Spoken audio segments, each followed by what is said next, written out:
She was very short, had serious, beautiful, sunken eyes. Her voice was low and raspy, and it flowed out of her like a thick current. It was winter, and she was reading from her memoirs in a black box theater in Chelsea. The story she told was of unbearable melancholy. A woman in her 60s, trying to learn how to date online and having her heart broken when the object of her affection refused to be open with her, to write back. She was a titan, a queen. She had helped invent modern cinema without anyone helping her, and here she was, so small and fragile. She was born in Brussels to a mother who had survived the death camps at Auschwitz. She saw Jean-Luc Godard's Pierrot le Fou when she was 15, and it changed her life. She dropped out of film school after a short while, and started shooting intense personal hybrids of fiction and non-fiction, frequently choosing herself as subject. She moved to New York in the early 70s and produced Hotel Monterey, a silent rumination on the corridors of the rundown building and the people who passed through it. The film is a series of mostly static takes that force you to confront not just the content of the image, but the context, the very idea of a moving picture. This was her gift. Akerman changed the way an audience relates to movies by asking every member to consider what they expect from them. If you're angry or upset that nothing is happening, ask why you believe that something should. Is film not a visual medium? Is an artist not meant to relay secret truths that only they seem able to divine? What do we value from the experience of sitting in the dark and communing with 35mm film as it runs through a projector? And more to the point, who is behind the camera? Her breakthrough feature is 3 hours and 20 minutes long, consists of long tableaux of a woman cooking, drinking, walking, and making love with a series of men who are not her husband. It felt like the first time a woman was filming what it felt like to be a woman.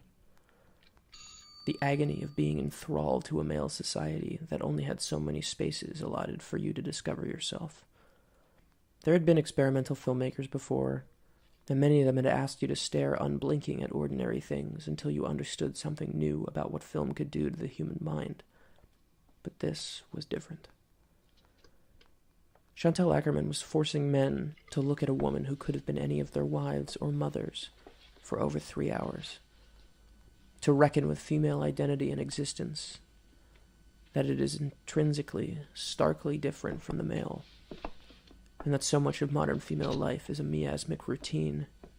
She poured cold water on the male gaze, and she did all this before her 25th birthday.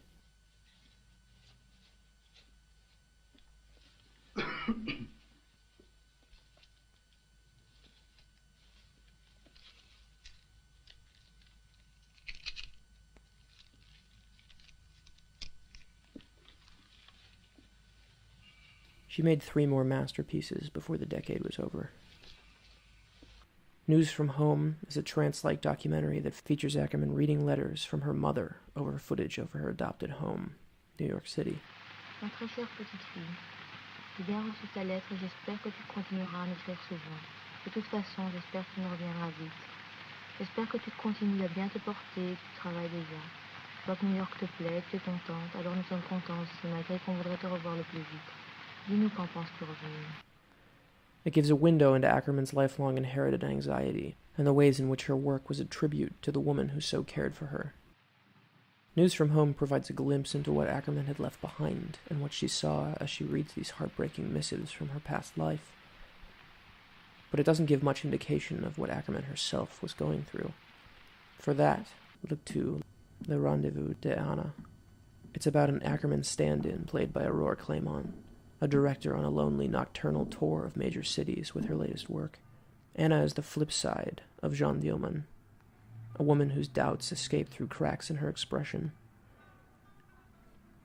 Akerman's velvety dolly shots place somnambulant Clément in an earth-toned dystopia she has no control over.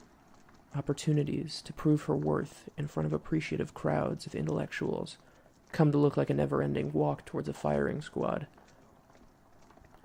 Akerman could find the raw essence of the female experience, but in Rendezvous she showed that in reality she still had to deal with unceasing judgment.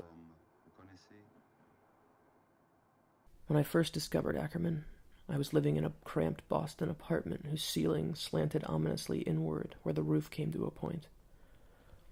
I was in film school and I just wanted to direct, but none of my instructors seemed in a hurry to let me make a feature on their time. And then I watched a grimy pirated copy of Je tu il elle, and it was like someone took off a blindfold I'd been wearing all my life. Akerman is the film's star, and she plays a woman who sits in her tiny room, has a dalliance with a trucker,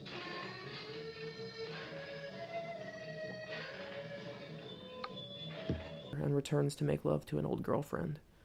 It's shot in high-contrast black and white.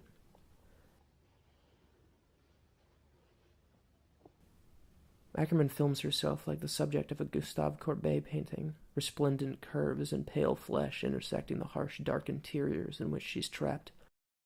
The film treats female bodies like vessels that cannot hold all of the radiant female mind and its innumerable intricacies. Akerman's cinema was humane, but filled with a potent and necessary rage. She was creating a space for femininity, something still tenuous in art house cinema, to express itself, or at the very least, realize that the space in which it had been confined was not an inescapable one. Je tu il elle showed me that a camera and a body could produce truths that eluded artists with 10 times her resources. I started directing weeks after seeing this movie, and I dedicated one of my films to her. She gave me the gift of cinema, led me to my voice.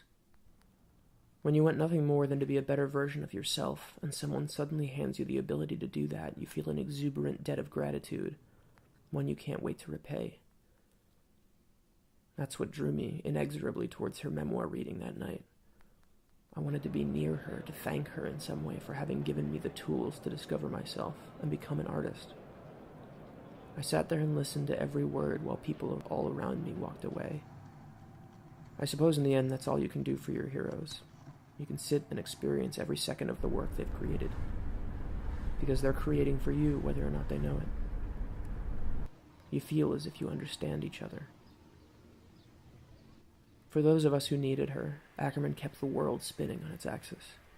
When the show ended, I went up to her and I told her how much she meant to me, how her films had made me a director. She just stared at me, like she was frustrated that her work had meant so much to me but couldn't bring her that same joy. Her loss is a hole in my heart. I miss her so much.